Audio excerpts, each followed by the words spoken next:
right, good evening. Good evening, everybody. Welcome, and thank you all so much for coming in what promises to be an evening of languages, multiple languages, and poetry, beautiful poetry.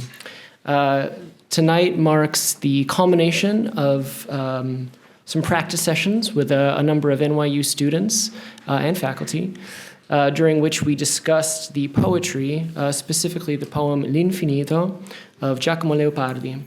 And this is a beautiful collection of translations of that very poem that we have here, many of which, though I should point out not all of which, or not all of the poems that we're going to be looking at tonight are from this, but I would say 95%. So I'm not going to say too much. I'm just here to say thank you all very much for coming. And my name is Kapuscinski, by the way. I don't remember if I said that. And first up tonight, I'd like to introduce the chair of the Italian department, Eugenio Ruffini, who is going to say a few things about the poem and then is also going to grace us with a reading of the original in Italian. Thank you very much, Eugenio.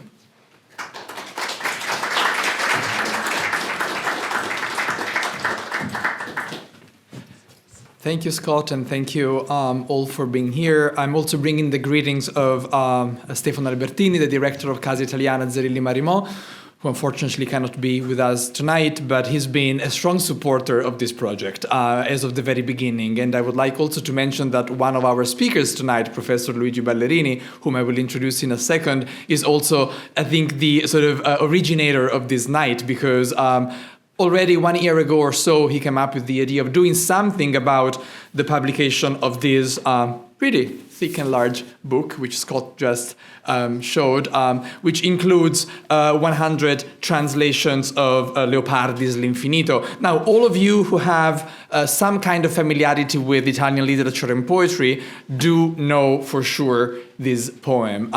L'Infinito is one of the most iconic poems of Italian literature. Is the kind of poem which at all school levels, Italian students get to study. Primary school, you learn it by heart.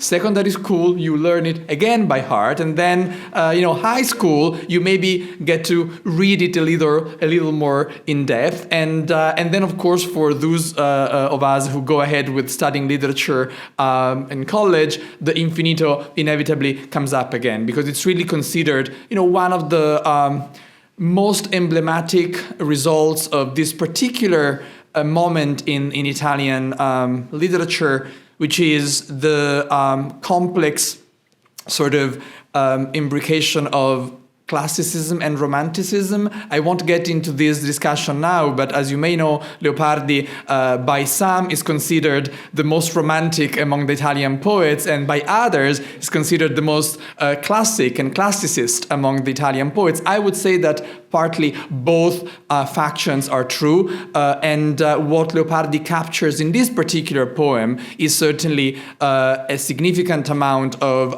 romantic inspiration, if we want to use that term, but also he manages to get to a very balanced, hyper-classical, in a way of crafting what he's thinking. Now, Leopardi, there will be so much to say about him. I won't get into lecturing about Leopardi. I think what I would like to say here is just that this particular poem, which is an idillio, as we say in Italian, is fairly short, and yet it's so complex and deep and so loaded with meaning that makes the reading of it pretty difficult. At the very same time, is one of the easiest poems ever, because it reads beautifully, and when you read it for the first time, everything seems to be clear, and I would say crystal clear.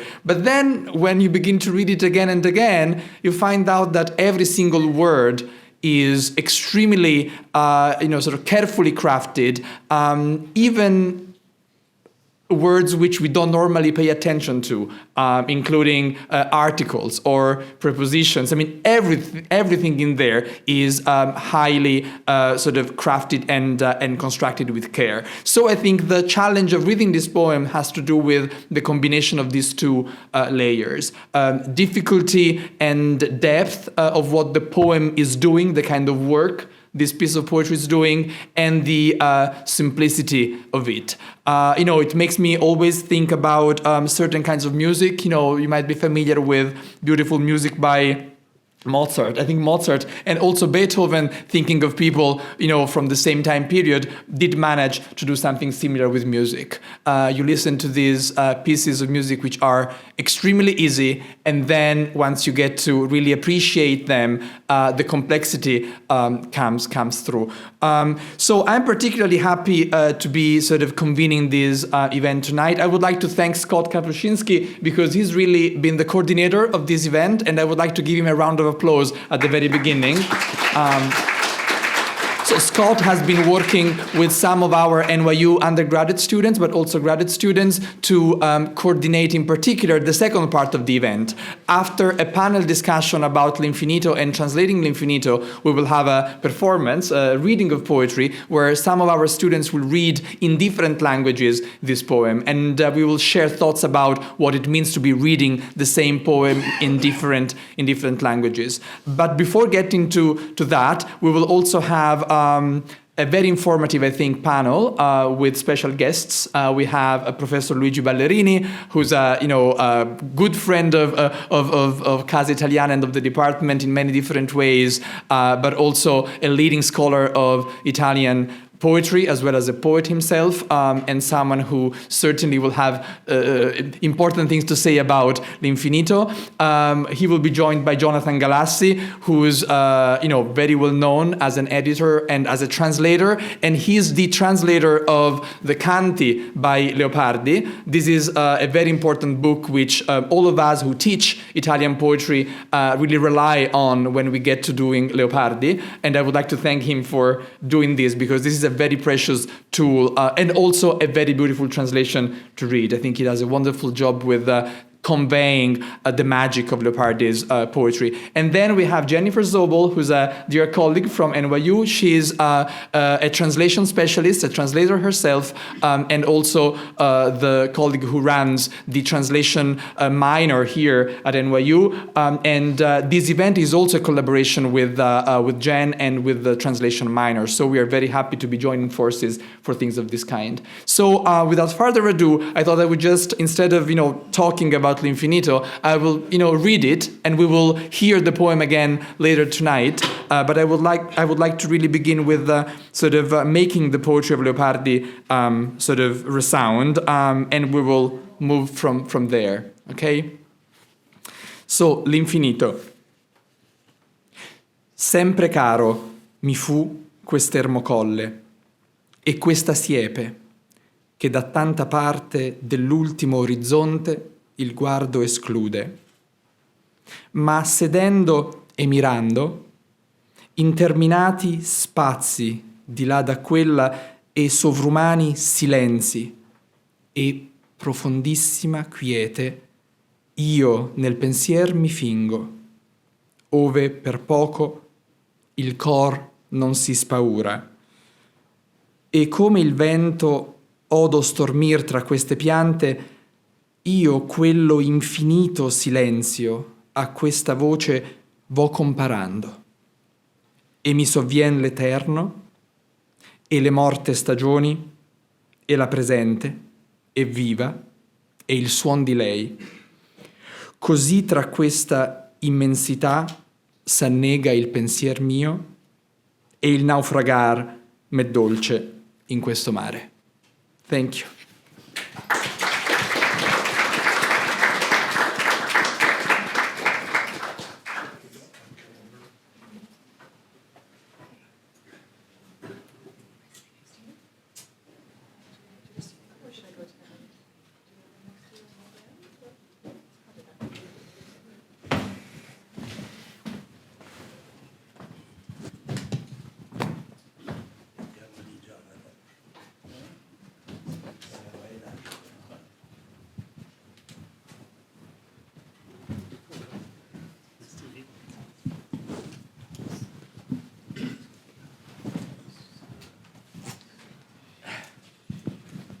All right. Well, here we are. So thank you so much, Eugenio, for that beautiful reading. That was very nice. So the next thing that I would like to do is briefly introduce Luigi Ballerini, who has a little bit to say about the significance of Leopardi and L'infinito to Italian literature. Please. I'd like to read something before I do that, if it's okay. Because By all means. the thank you note, I always forget to say something, so I wrote it down. And I'd like to thank... To the mic. It should be on. Sì, sì. È giusto? Sì, sì. Sì, allora, I'd like to thank Eugenio Refini for the enthusiasm with which he has endorsed and acted upon, which is not always the case, in the world, the proposal of first advanced by Professor Fantin of the Centro, Nazionale, Studi Leopardiani to bring to New York L'Infinito through the voices of 100 languages, or at least 100 versions in different languages, some of which we will hear later tonight. And I'm equally grateful to the Casa and this director, Stefano Albertini, who has made this institution really a center with no equal in town when it comes to the diffusion and appreciation of Italian cultural life. Now, his hospitality tonight makes me 40 and some years younger. It was, in fact, in 1979, during the conference, The Favorite Malice, a title borrowed from Nietzsche's Thus Spake Zarathustra, which reads in entirely, "It is my favorite malice and art that my silence has learned not to betray itself through silence." It was then that the name of Leopardi emerged as a forerunner of that fundamental intuition, and indeed the unacclaimed ancestor of Italian modern and contemporary poetry. Normally you do not make that connection, but some people in Italy did. Alfredo Giuliani, however, the unacclaimed poet and critic who quietly galvanized the conference I referred to, sounded the alarm, and in the early 60s of the last century, irrevocably swerving Italian poetry into the world of a language-based poetics, had indeed opened his legendary introduction to the anthology of I Novissimi with significant loan from Leopardi. Scopo della vera poesia, annotò Leopardi, è di accrescere la vitalità. The purpose of true and contemporary poetry is that of increasing vitality. And so if poetry is not contemporary, it's not true. To what? There's only one answer: to our sense of reality, that is to say, of the language that reality speaks through us with its unreconcilable signs. And that increase can come as a shock, as an opening that lends to us a happening in which we can find ourselves.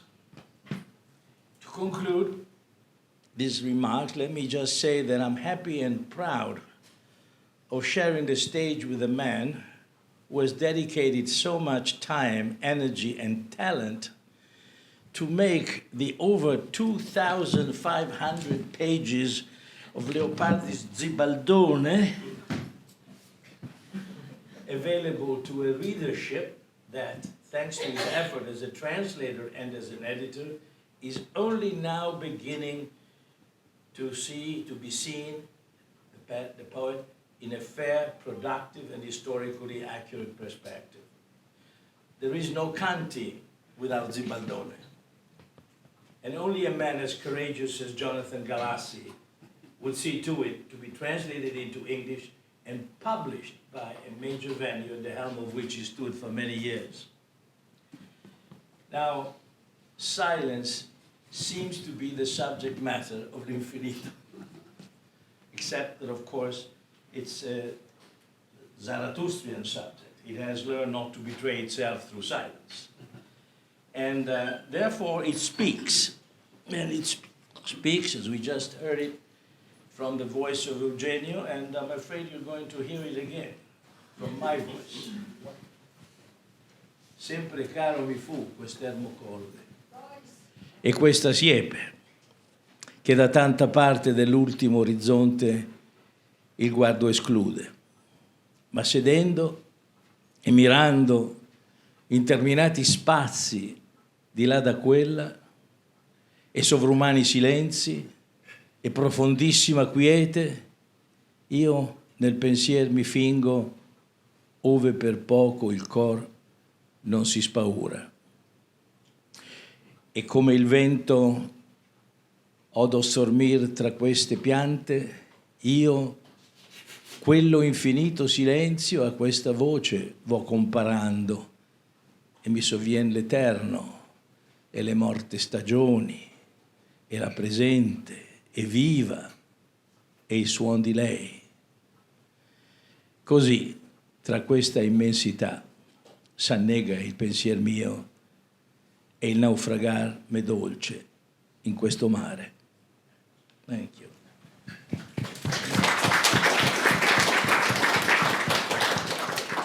Should I continue now? Or Yes. Because why do we say that it's so important? As you heard it twice, the poem seems very simple, but there are tricks in it that only a very sophisticated mind like Leopardi's can disguise. How do you use the word tra, which means among or between, and then accompany that preposition with infinito? Normally you'd expect in or on, but between infinito is really something that should be the shock that Giuliani was talking about. There are plenty of situations like this in the poem. How can you mirare, that is to say gaze, look at silence? Is okay, rhetoricians will tell you it's a synesthesia. Okay, fine, but once we accomplish that name, then we still don't know exactly why it's working. But there is one thing that is primary in my appreciation of Leopardi, and it's something that you find in the Zibaldone at the very beginning of which you read that everything has been perfezionato since Homer's time, except for poetry. And again in the Zibaldone, Leopardi comes back to this notion that poetry is best when it's dawning, when it's in its primal state, when the language is not fixed, it's not been dictionarized yet. And in fact, he comes very famous, at least to those Italians who went through the Italian school system, for his poetry of vagueness. Unfortunately, vagueness has been always translated as obscurity, imprecision. But that's not what Leopardi had in mind at all. Vago in Italian is cognate to vagare. That means to roam, to float around, to be fluid, not to be pinned down. And that's exactly what Leopardi tried to do in his poetry. And he comes over and over again, he goes back to that notion that there are some poets who are lucky because they write when language is not there yet. Homer being one, but Dante Alighieri is no second. And again, I think that if we look at Leopardi's poetry from this point of view, you make a very great difficulty for translators because they don't really have a referential essence to grab, but they make for some of the most exquisite poetry you've ever read. Thank you.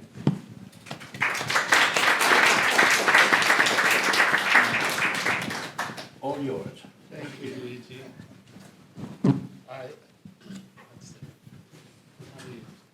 It should be on. It should be on. Is it on? Yes, it's on. Fine.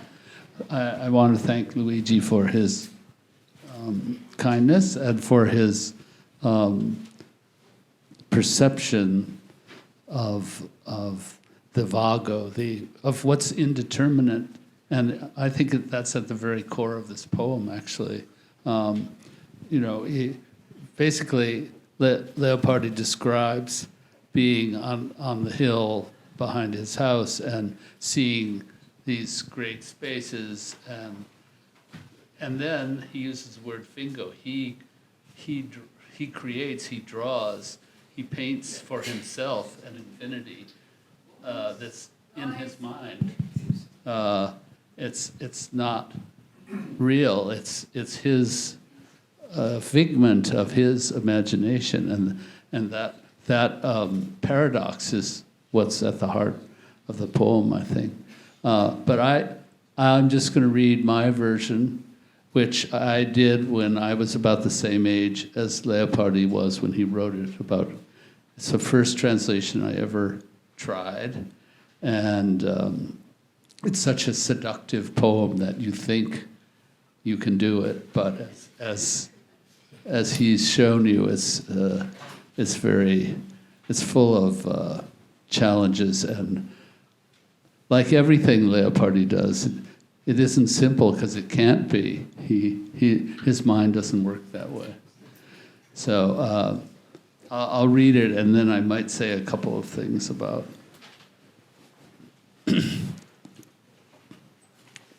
infinity. There's a problem right there. Is that the right translation of L'infinito? I'm not sure. This lonely hill was always dear to me, and this hedgerow which cuts off the view of so much of the last horizon.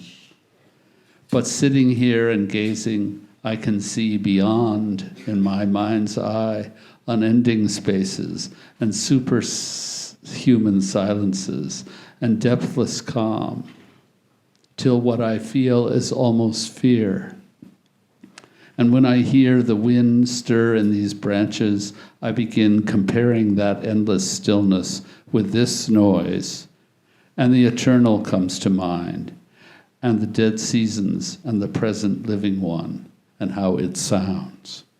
So my mind sinks in this immensity, and foundering is sweet in such a sea.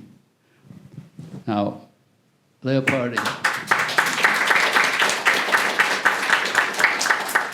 As we were talking before a little bit about the rhythm of the poem and how it's cut by it's observed, but it's cut by punctuation but English poetry very often has an iambic pentameter basis, and that's just the way we talk, and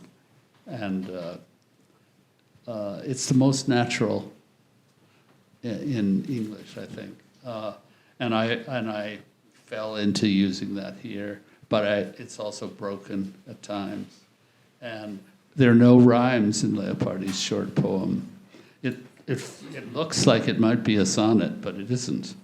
It's something else. 15, yeah. Yeah, it's 15 lines. It's an idyll. It's very Greek, actually. It's not a Christianized poem, and but I couldn't help using rhymes because they're just there. And so the last two lines, so my mind sinks in this immensity, and foundering is sweet in such a sea. That gives a kind of closure to the poem, which Leopardi's poem has great closure, but I cheated a little by adding a little much. But it's a poem that you can drown in it just the way he shows himself drowning in his his fictions of infinity. It's really about that perversion, that tendency to make something more of something than it is prosaically. I think that's, and this is, he was 21 when it was one of his first idols, one of his first modern poems, really. And Luigi was saying earlier that it's the beginning of modern poetry in Italian, but I think it's also the beginning of modern poetry in Europe, really. It's that's true. Yeah, absolutely. The personal, the evocation of the personal anguish is really what it's all about. We're talking about 40 years before Rimbaud.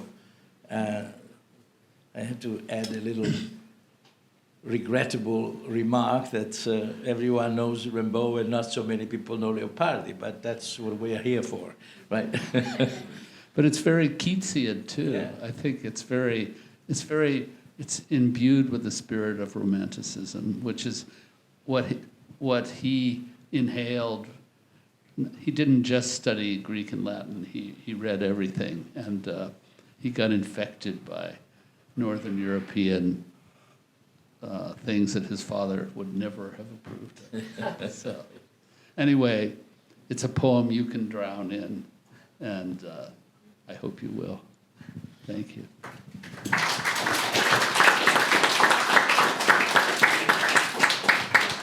Beautiful. Very well said. Poem you can drown in. It's the slogan for the evening, I think. Wonderful. And then we also have Jennifer Zoble up here, who is going to speak a little bit on the translation minor and perhaps translation in general. Hi, everybody. Thanks for coming. Thanks for including me. Of course. I'll say a few words about the minor at the end. I did want to pose a question to Jonathan, if that's okay, and especially now that I know that this... Did you say this was your very first translation or your first Leopardi translation? My first translation. Period. Okay, well then, I was already planning to ask you this, but I feel now that I know that little bit of information, it makes me even more inclined to ask you, which is, I think it's always interesting when speaking with translators of retranslated texts, canonical texts that have been translated prior to their engagement with them, to find out to what extent you deliberately ignored others or positioned your own translation in relation to others, or what sort of relationship you had to prior translations. When I did it the first time, none. I just saw the poem and I liked it, and I felt I could handle it naively. But over time, I have read a lot of other translations, and when it came to do this book, I found I only changed one or two words from my original. And I have to say, I don't like any of the other translations very much. So, but that's typical of a translator. So, but I think later in life, I think always if you're translating something and it already has been translated, which most great things have, it's better to do it your own first and then compare. But he says "vol comparando," which of course is a Dantesque quotation. But I think that otherwise you might be squashed by the burden of the past, as it were. Yeah. Is that right?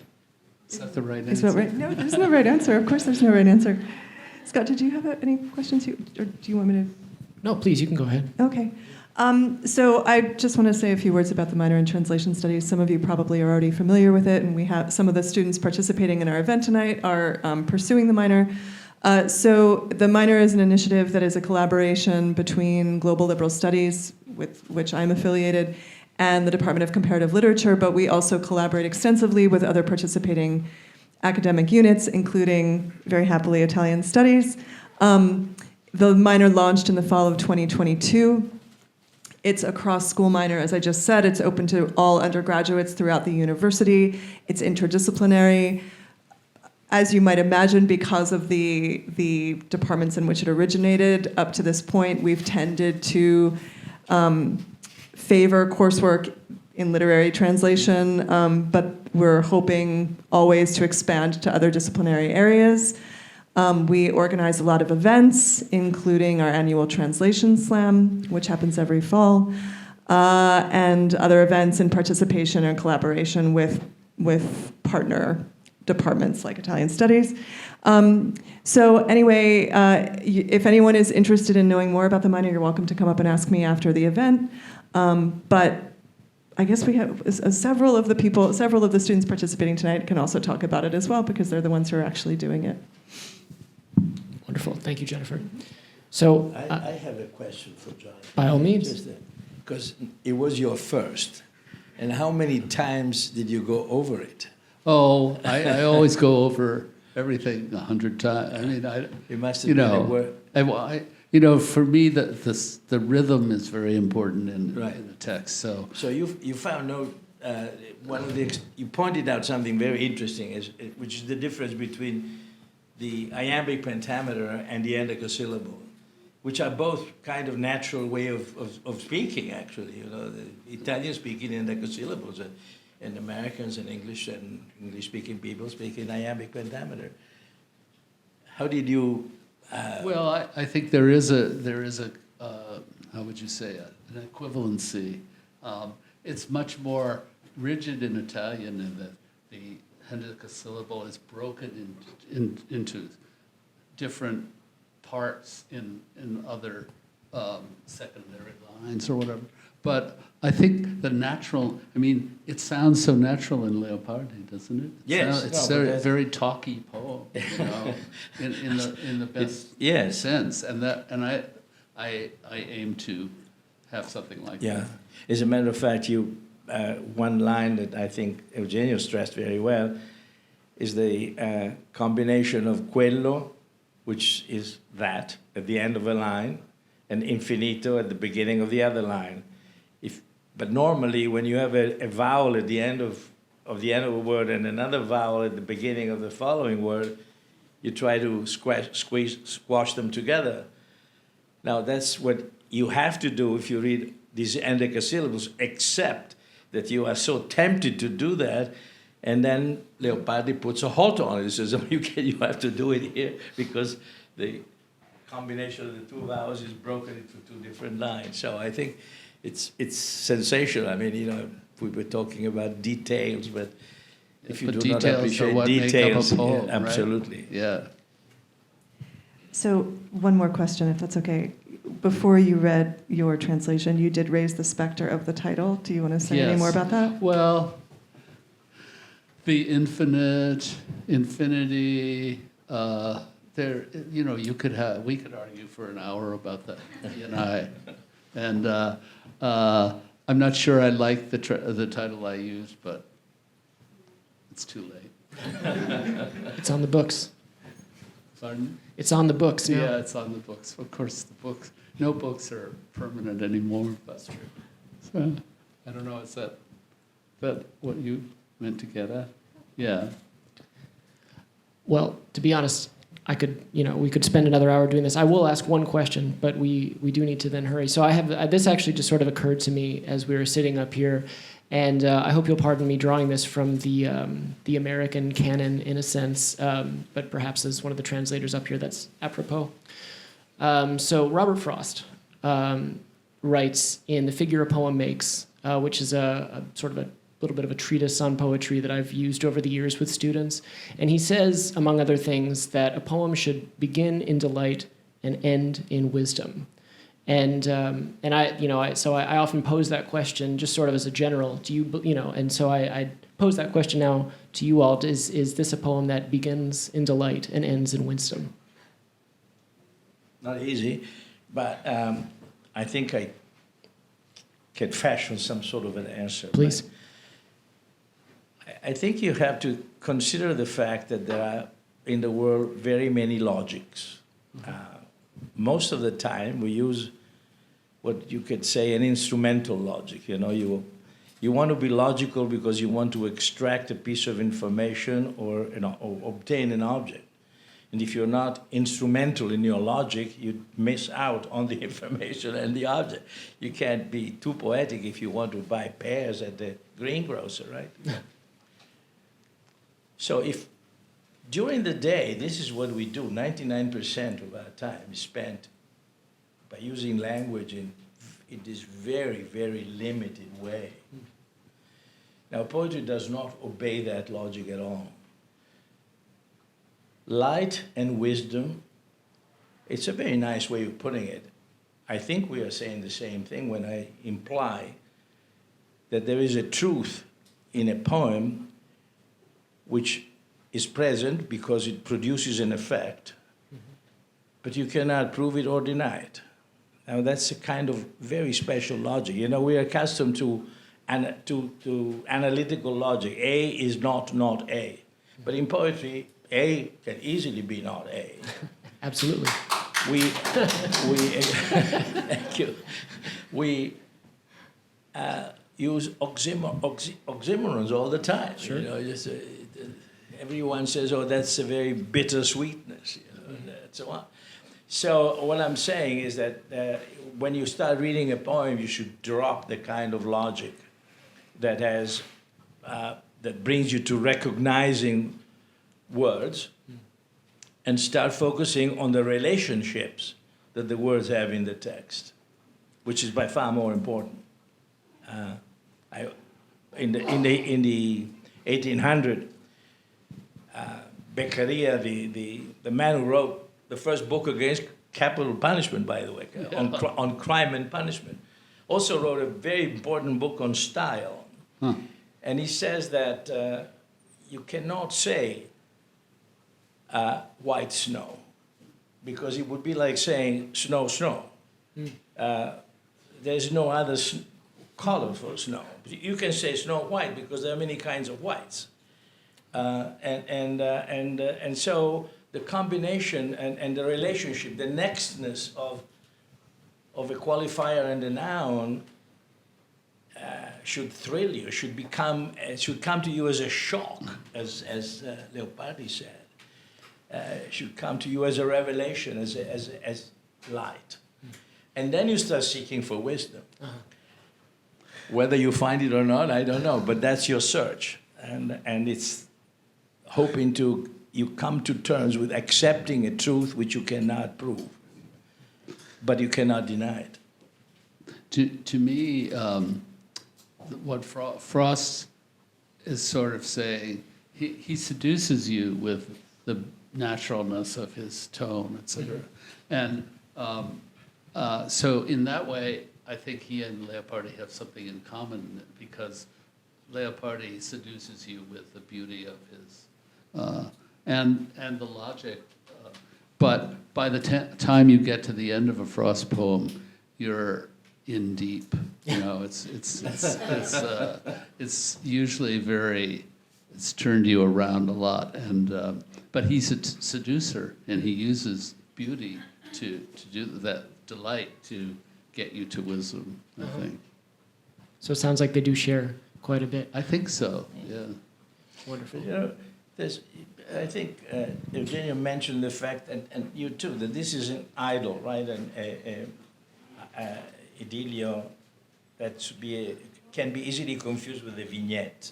It's because it's eidos, it's what you see. An image. But an image. Right? But in fact, we went over this time and again. This poem is full of sound. It's very rare to find an idyll that is so vociferous as the Infinito. It has a lot of imagery of sound. Imagery of sounds, that's right, exactly. Talking about oxymorons, that's we are, exactly. That's very, very special in this respect. It's like eventually the sonnet of the vowels, that eventually, but leave it to Leopardi for synesthesia, it's, okay. Beautiful. Well, thank you so much, and I do apologize that we have to end this part of the evening now so that we can have time to listen to more versions of L'Infinito in not one, not two, but 14 languages. So, I'd like to sit down there. yes, please. So, we adjourn here.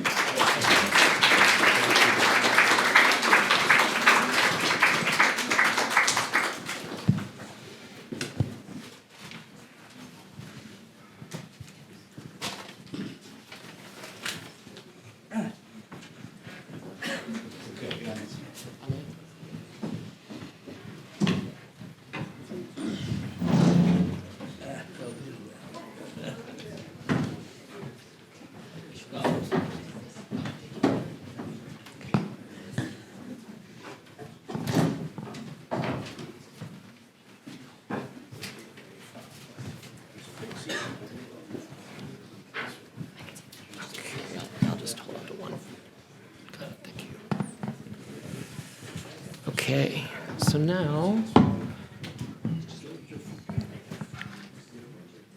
wonderful. All right, so now begins the marathon part of the evening, if you will. Up first, we have Isha Kumar, who is going to read the poem, and then I've asked everyone to, as we've done here, just offer a short comment. I know everyone could probably say a lot about this, but really just something short, as you all will appreciate the tripartite translation here. We've got Galassi's English, and then we've got now Sanskrit in this case, and then of course the original. So, Isha.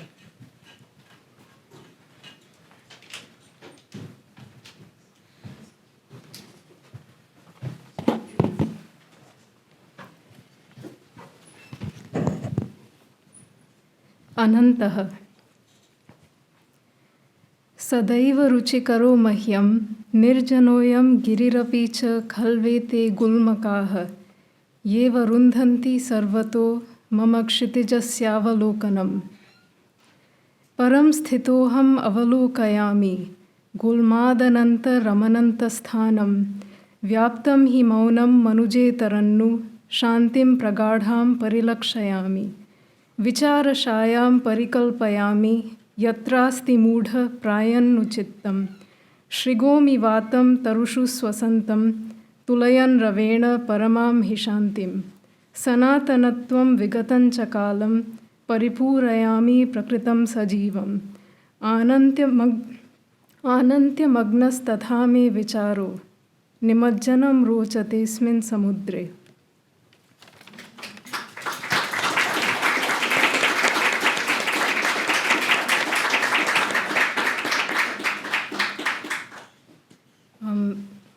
I'll just make one quick comment about this translation, even though I have 3 written down. This seems to be the only translation, at least among the ones that will be read out this evening, that is written in meter, but it's not written in meter all the way through. The portion before the first full stop in the Italian and the English reads like prose. Then we have 11 lines of 11 syllables each with a caesura after the 5th syllable. The final line has 13 syllables. Most Sanskrit texts are written in verse, and prose is less common. So this translation injects the poem with something of a Sanskritic aesthetic by introducing meter. But it's noteworthy that formal restrictions are introduced precisely in the section where the content is about boundlessness. And that makes it seem like a deliberate creative decision. Thank you.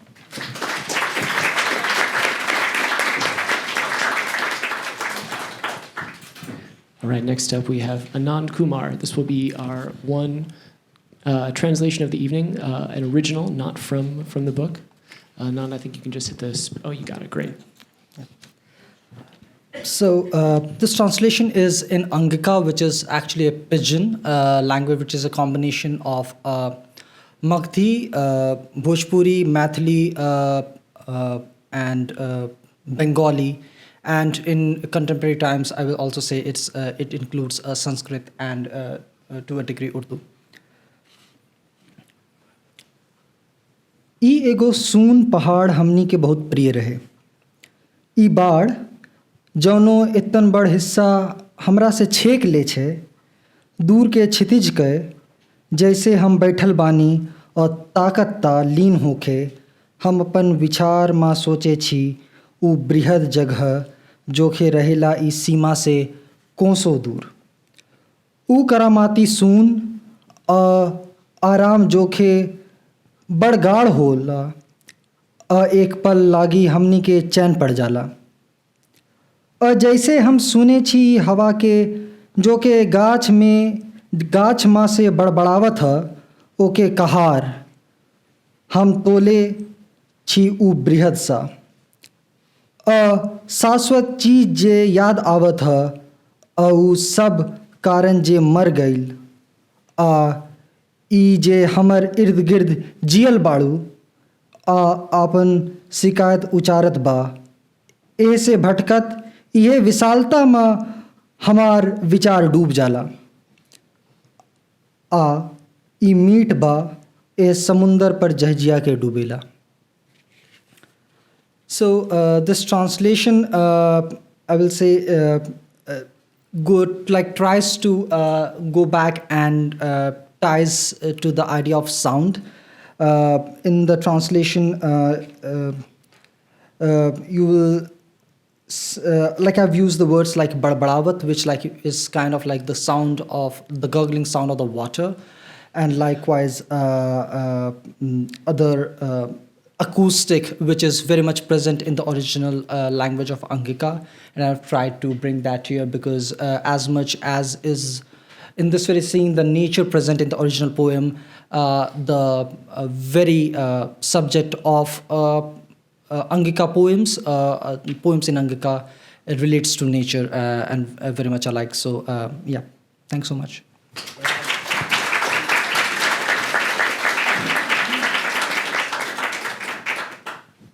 Next up, we have a double feature from Andrea Tisano. First in classical Greek. Okay. To apeiron. Hemin mentionekos odegelophos hedius eremos, kai to dapoftalmon eskaton erxanoron, fragma. Catis domenos debleponte ta aspeta theias, tuto bathossi iges, hesiuciante no. Enta doceimi crudeinten mufrena deina fobeistai, eista deniune eidos, dendrea pneumadramon. Tauten tenfonen, tautena, termona sigen, sium paraballo menos, mnemosionen elabon. Tu, cronuata natudius, onte selenon, tes meniunzo sestes, deme tercomenes, caites tengomenes. Ametro bates de noema, encata diumenon, faenetai emeteron. Hosper naue gon tautes cataciumata lasses, aipsochoede ian, eidio lola caran.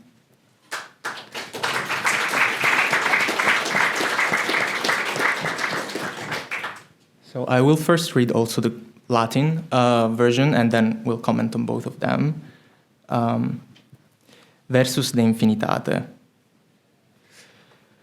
Semper carami collis deserta fuerunt, et saepes, quae circi mi pars maxima caeli, occultatur, ibique sedens dum miro rinane, praetere aspatium sine fine, silenti arerum, ultrumines saltammi fingo mente quietem, paine tremens.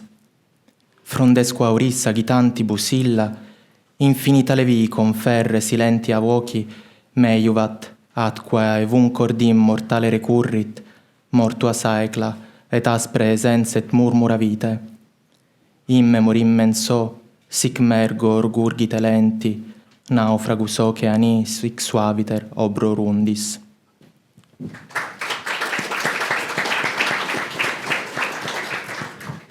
So I also wanted to comment on the metrical features of the two translations, which I think highlight two different aspects of the original Infinito. So the Greek version, interestingly, is in elegiac couplets, which in ancient Greek and Latin is a close form. And through Hellenistic times and then Latin poetry became the form of intimate poetry somehow, especially in Latin poetry. And that is where Petrarch himself took a lot of inspiration for his own canzoniere, which was, of course, one of Leopardi's main sources of inspiration. And so this version, I think, highlights this intimate quality, perhaps, of the Infinito.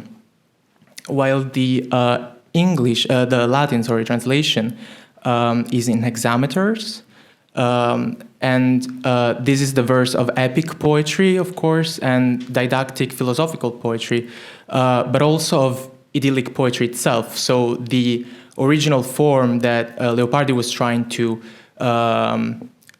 embody somehow in his own poem And he also used the blank verse of the hendecasyllable to translate Greek ideals.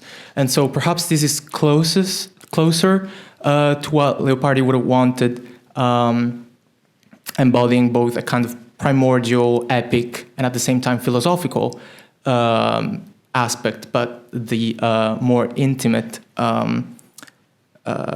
version of the elegiac couplets gives another of these perhaps three registers that are all together enmeshed in the infinito, which is, as has been noticed already, at the same time a sonnet somehow, like a broken sonnet, something that expands, that goes beyond the limits of the sonnet and of the closed form, and at the same time this blank verse, which at the time when Leopardi was writing was starting really to become the main verse of Italian poetry for translations of Greek and Latin originals.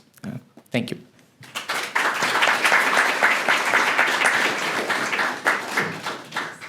Thank you very much, Andrea. Next up, we have Tigran Matevisian, who is going to be reading in Armenian.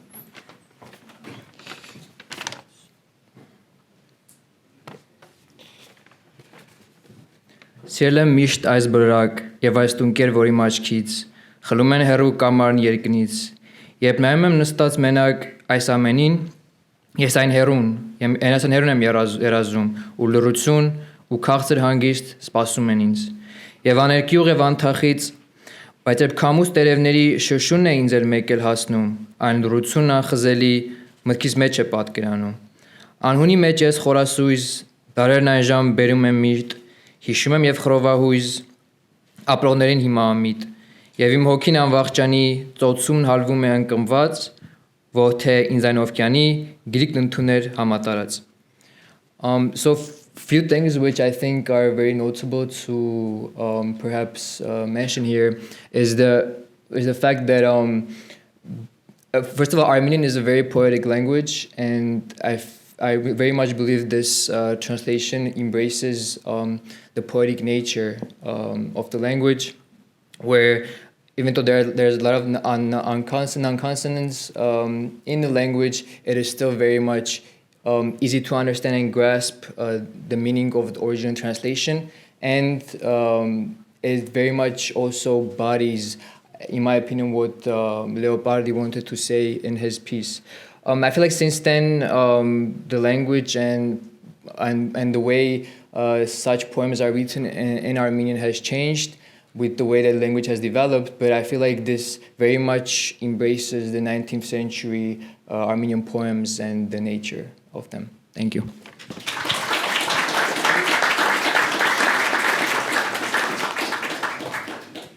Sorry, Tigran, could you tell us who is the author of this poem? I guess that part got cut off when that's my mistake, sorry. Yeah, to be honest, I don't really know. But I feel like just because of looking at the century when it was produced, I would say it has to be someone who is not really based in Armenia, based on the way the sentences are structured. So I would say probably someone who's living in outside of Armenia, who's also familiar with Armenian and the sentence structure. But I would say it is a very good translation indeed, and embodies the nature of the poem. Thank you. Thank you.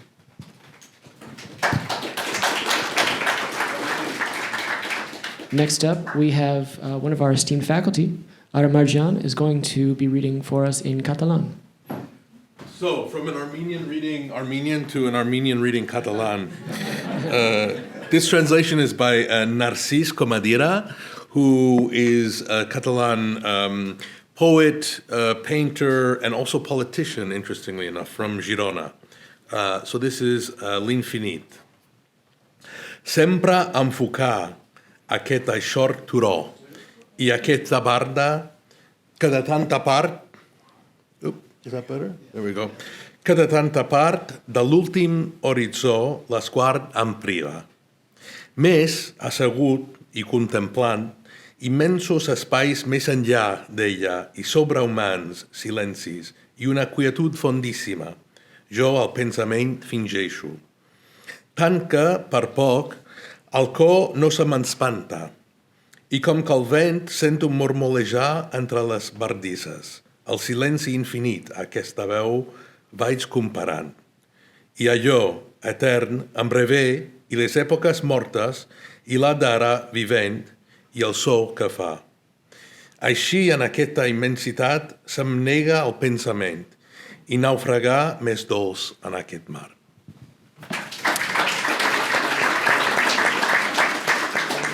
So I don't really know much about the versification and enjambment of the translation.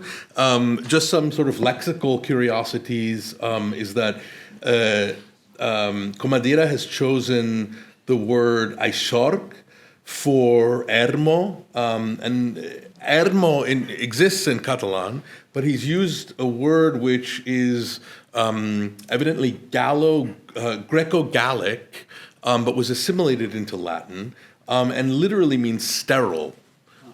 So instead of lonely, or what would be another translation of ermo in English?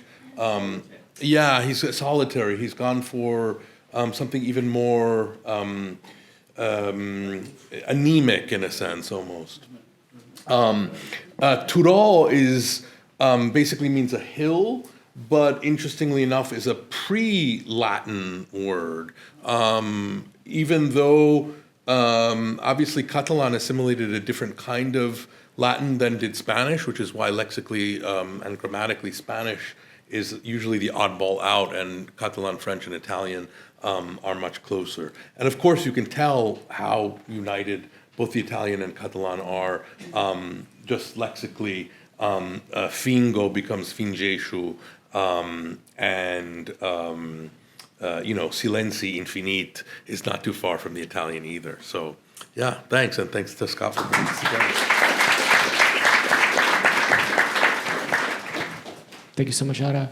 Next up, we have Lana Kanlic with a Serbo-Croatian translation.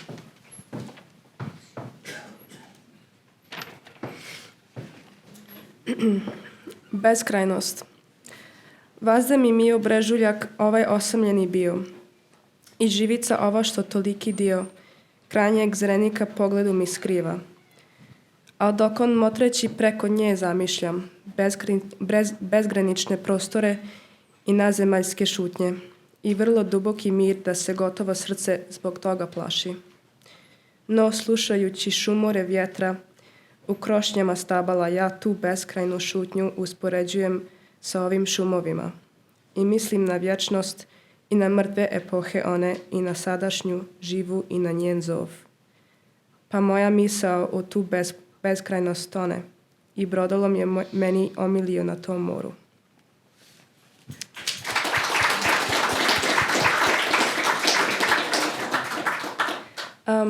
So one thing that really stands out to me about this translation is its imagery. I think that the translator specifically used certain words and even added a couple of words to make it the image very, very explicit. An example being they add a sort of image of a shipwreck when they're talking about their mind sinking in the immensity and the infinity. So yeah, thank you.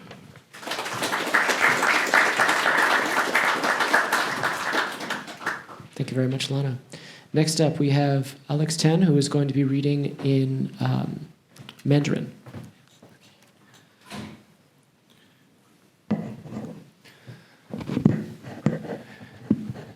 Wu Xian. The translator is Lü Tongliu. 这荒僻的山岗对于我总是那么亲切。篱笆遮住我的目光，使我难以望见遥远的地平线。我安坐在山岗，从篱笆上眺望无限的空间，坠落超脱城市的寂静与无比深沉的安宁。在这里，我的心再也不用担惊受怕，倾听草木间清风徐徐细诉，这幽微的风声，生气盎然的时令。它的乐音同那逝去的季节，同那逝去的永恒，一起在我的脑中盘桓。我的思绪就这样沉落在这无穷无尽的天宇，在这无限的海洋中深沉沉默，该是多么甜蜜。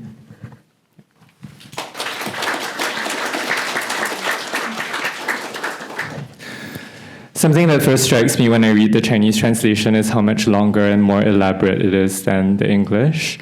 The translator has taken liberties to add a lot of detail to the Chinese. For instance, in lines where what is described is the difficulty of seeing into the limits of the horizon, or where he talks about the kind of vitality of the season circling in his brain relentlessly. Another interesting observation is that the order of lines has been altered. So in the English translation, because I cannot read Italian, in the English it starts with that endless stillness, and then it moves to the eternal, the dead seasons, and then the present living one. But in Chinese, it begins with the vitality of the present living one, and it's described as the vitality of the season and its music. Whereas in English, the words that we get are noise and how it sounds. And finally, something that struck me across the two Chinese translations that we were reading was that the line in English, "till what I feel is almost fear," is translated two completely different ways. In the first Chinese translation, it's translated as, "My heart no longer needs to feel fear." And in the second Chinese translation, which I haven't read today, it's translated as, "It causes one to feel fear." And there's like a nuance that I'm not sure which is closer to the Italian, but that's an interesting thing to note. Finally, what I wanted to note is that the Chinese character for nothingness is very similar visually to the character for sky, and both are used in the poem a lot. So perhaps it's not a coincidence. Thank you.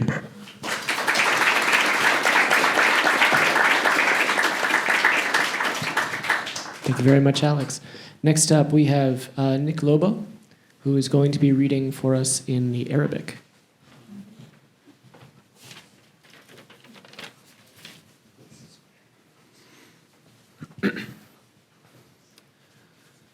الفضاء السرمدي.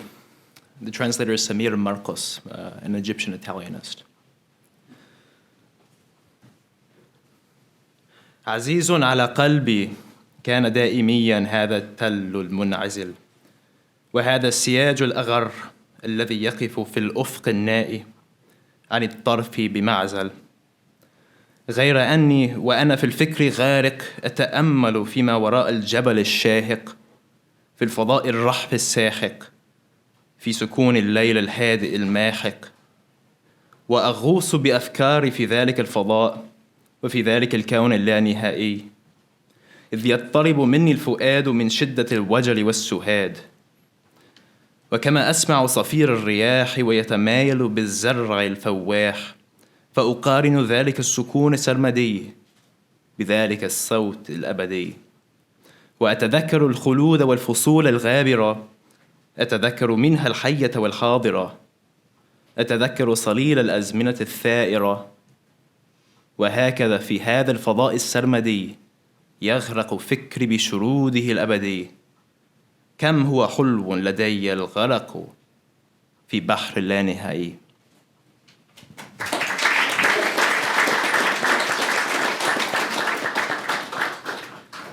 So I'll make one kind of main comment about the translation. One thing that should be said is that it is rather loose in the sense that the translator has not opted for a word-to-word, correspondence, but rather evokes sort of the ideas that are sometimes, conveyed over the course of multiple lines. So we don't have that.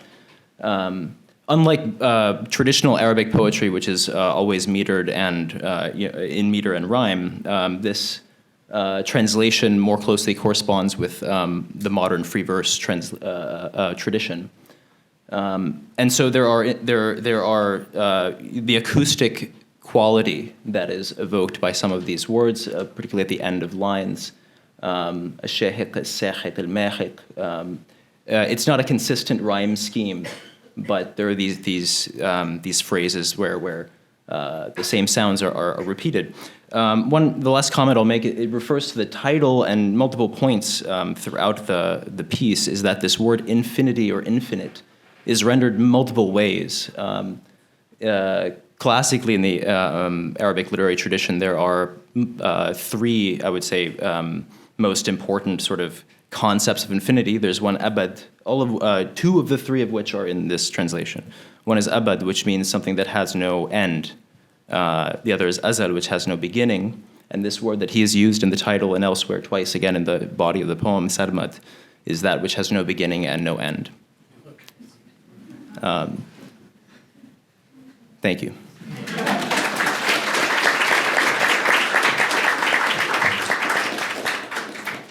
Thank you very much. Thank you, Nick. Next up, Japanese with Noah Drochak.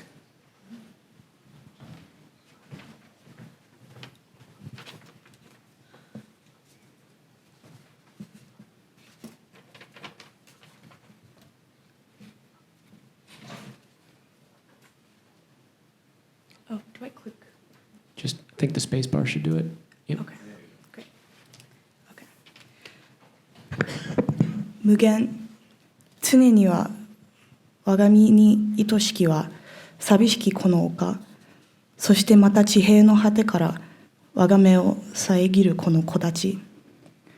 ここに佇み眺めつつ、その彼方なる果てしきなき広がりとこの世ならない沈黙と深き島に思いを馳せれば我が心恐れる震える。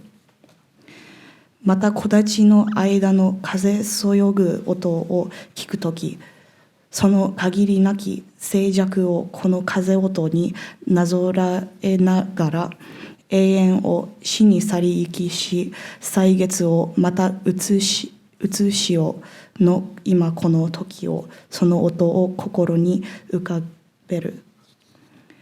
我が思いかかる無限の広がりの中に溺れて、この海に沈みゆくこそ心よし。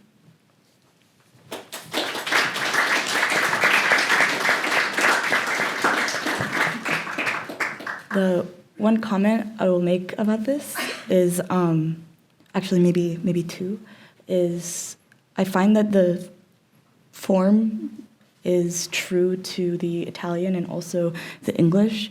And the way I can see that visually is that it maintains the 15 lines and the periods are placed relatively in the same places, for example, after the third line and after the eighth, I think. And once again at the 13th and then the 15th. And sometimes Japanese syntax and translating in English, especially poems, it's really difficult to maintain the order of the syntax because oftentimes Japanese grammar has a reversed syntax order. So, for example, I can say in English, tonight I read a translation of an Italian poem, and in Japanese the order would be translated Italian poem, tonight I read.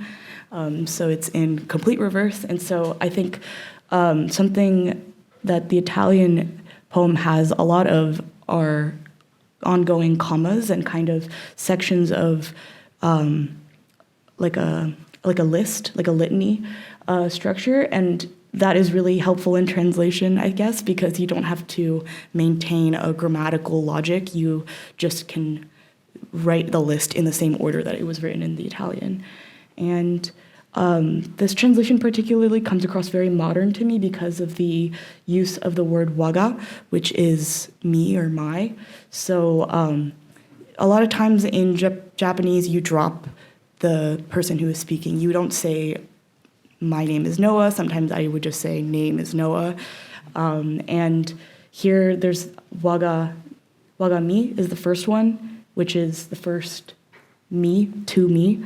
And then again, my I, my heart, and then my mind or my thought.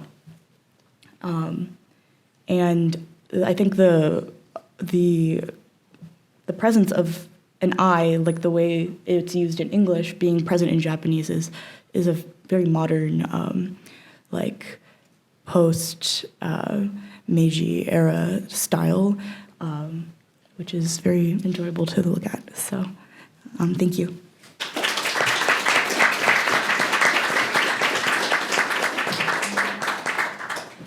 Thank you very much, Noah. Next up, Russian with Daria Masyukova.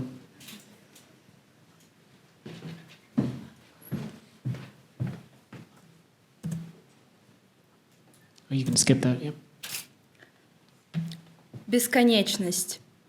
Всегда мне милым был пустынный холм и изгородь, что горизонт последний у взгляда забрала. Сижу, смотрю, и бесконечные за ней пространства, молчания неземные, глубочайший покой объемлю мыслью, странный холод подходит к сердцу. И когда в траве и в кронах с шумом пробегает ветер, я то молчанье дальнее сличаясь, сим близким глазом постигаю вечность, и время мертвое, и этот миг живой, и звук его. И посреди безмерности так тонет мысль моя, и сладко мне крушенье в этом море.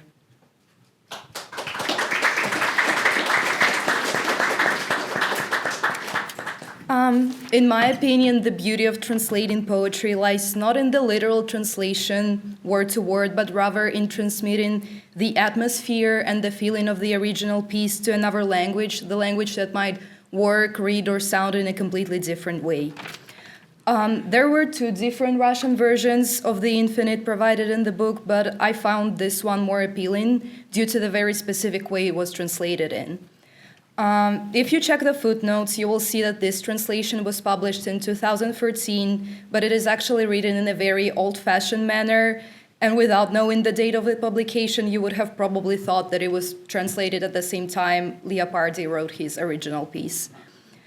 This version is capturing this exact feeling of sweet nostalgia, of not knowing everything that the infinity of the world carries within itself, and this bittersweet affect is being achieved by using the so-called archaic language, basically the words that were once commonly used but are now rarely used or not used at all. There is also an example of the occurrence that in Russian you would call старославянское неполногласие, or if you translate it to English, it's called incomplete pleophony. For example, there is a word glas that means voice, but in modern Russian you would pronounce it голос. I find it extremely beautiful how the translator is making the resemblance between the feeling in the original poem and the feeling captured in the translation by using this different alternation of words. There is also the absence of rhyme in this translation, which is, as was said today, the case in the Italian version. And I think that in the whole context of Russian poetry, where the majority of pieces are usually rhymed, it's very interesting that the translator decided to keep the original absence of rhyme. Thank you.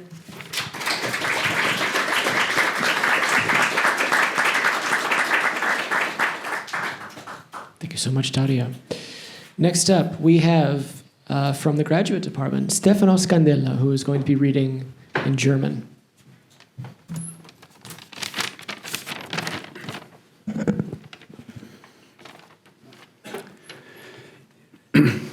Das Unendliche. Schon immer lieb war mir der karge Berg und diese Ecke, die den größten Teil des letzten Horizonts den Blick entzieht. Doch sitzend, schauend, stell ich unbegrenzt den Raum dahinter. Über Menschenmaß, das Schweigen und die Ruhe allertiefst mir in Gedanken vor. Und wenig fehlt dem Herzen nur zu Angst. Und wie den Wind ich rauschen höre in dem Laub, vergleiche ich jenes grenzenlose Schweigen mit der Stimme hier. Mir fallen Ewigkeit und abgestorbene Zeiten und die jetzt bewegte ein und deren Klang.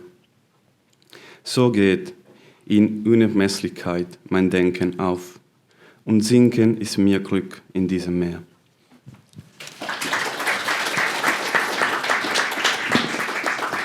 So just a few things. To my surprise, if I have to be honest, the poem in German sort of keeps the meditative and pensoso sort of melody that characterizes the Italian. And some lines, like the opening verse, Schon in mir lieb war mir der karge Berg, is also strikingly similar in the prosodic features. And even some typically long German words, as you probably know, don't create too much friction, and if it did, it's just my fault. They're still kind of, the translator, I think, did a very good job in keeping the prosodic rhythm. And just one last thing, it has been said tonight before, so I really agree that the Italian fingo term, I think, is the most important, like it's really the central term in the poem. And in German, it's translated as vorstellen, and since it's divided, you have line 4, stell ich, and then line 7, I guess, 4. So you have this division that are sort of different, make a different effect. So I think it must be very, very hard to keep such a central term together in this case. But vorstellen, it's a very good translation because it really points out to the fact of creating images in your mind. So that's probably why they kept the term. And very, very last thing is, I just wanted to point out that Leopardi was an incredible reader of Giambattista Vico, The New Science, and fingo and fingere, and the idea of the natural poetry as the natural language of the human beings. It's very important, and I think vorstellen makes a good work in that sense. Thank you.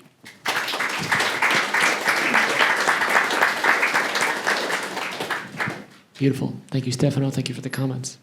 Next up, another of the grads, Fabio Careda, is going to be reading to us in French.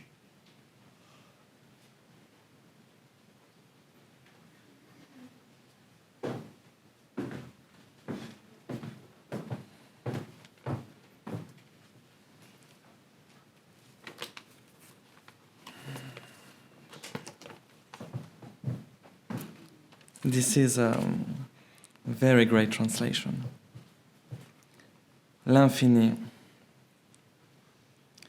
J'ai toujours aimé ce mont solitaire et ce buisson qui cache à tout regard l'horizon lointain.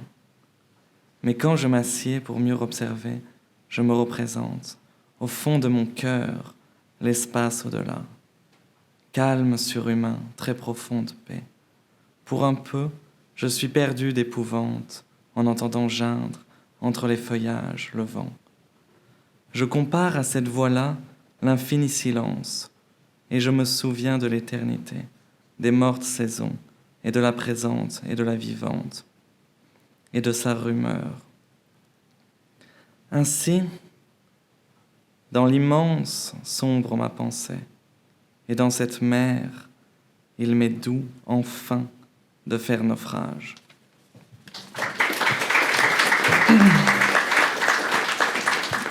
So I had a very hard time to choose between all the translations, incredible translations by Yves Bonnefoy, etc. But this one by René de Cecatti, which is a very contemporary translator, it has this kind of Dantesque approach because he translated La Divina Commedia. And few things that I can say about the translation is that we cannot understand it without understanding the concept of Augustine, of verbum cordis, which is the inner voice that is present in the heart. And that is a dialogue with God, actually. So, de Cecatti emphasizes, and he's saying, au fond de mon cœur, l'espace au-delà, which means deeply in my heart. And this is not present in the Italian version. It is an invention, but to have this approach with the heart And he's not saying also silence. He's saying it a little bit at the end, but before, where silence is the most important, maybe, and controversial term, word, he's not saying it because there is this idea of a voice, of an internal voice.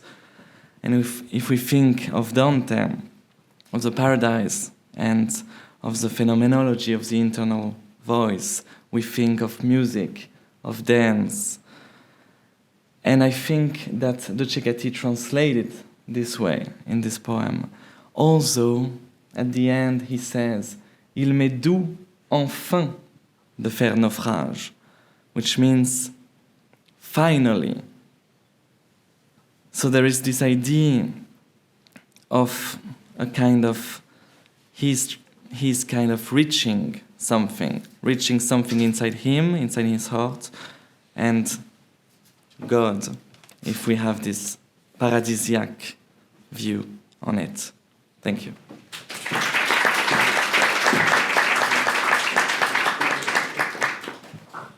Thank you so much, Fabio. Very interesting connections there. And last but not least, Felipe Caroca with the Spanish.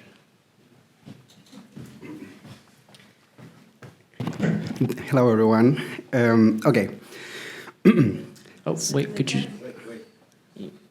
You gotta... sorry. Yep, got it. It's okay, perfect. Siempre cara me fuiste, yerma cumbre, y esta espesura que a los ojos roba tanta parte del último horizonte. Sentado aquí y mirando interminables espacios a lo lejos, sobrehumanos silencios y una calma profundísima en el pensar me finjo. Y poco falta para que tiemble el corazón. Y oyendo silbar el viento entre las frondas, voy comparando esta voz a aquel silencio infinito. En lo eterno pienso entonces, en la muerte estación y en la presente, viviente y rumorosa. Y así, en esta inmensidad se anega el pensar mío y el naufragar me es dulce en este mar.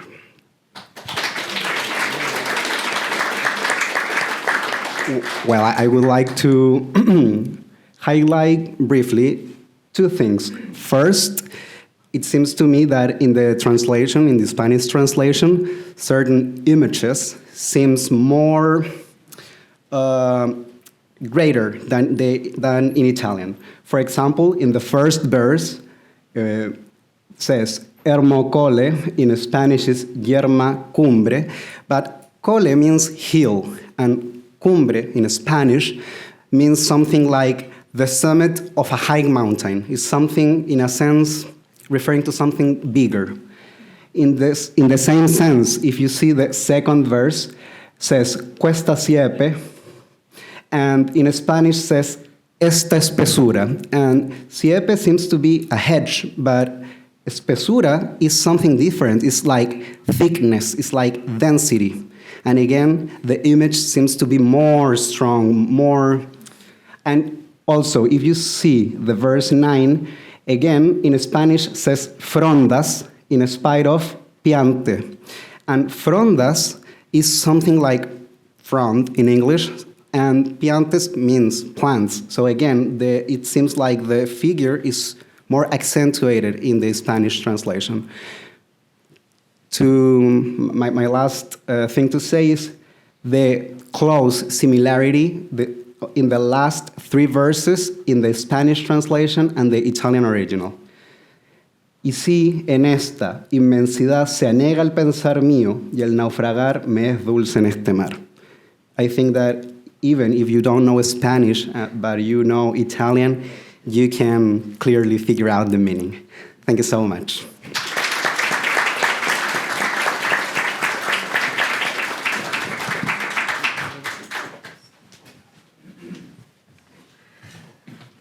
All right, thank you all so very much. That was a beautiful cornucopia of languages. Thank you. I had hoped that perhaps if we had a little time, we might have a little bit of a discussion, but as it happens, you had so many wonderful comments that we have run ourselves right out of time, and we have to end things here tonight. So I invite you all to continue this conversation amongst yourselves. And thank you all so much for making poetry come alive this evening.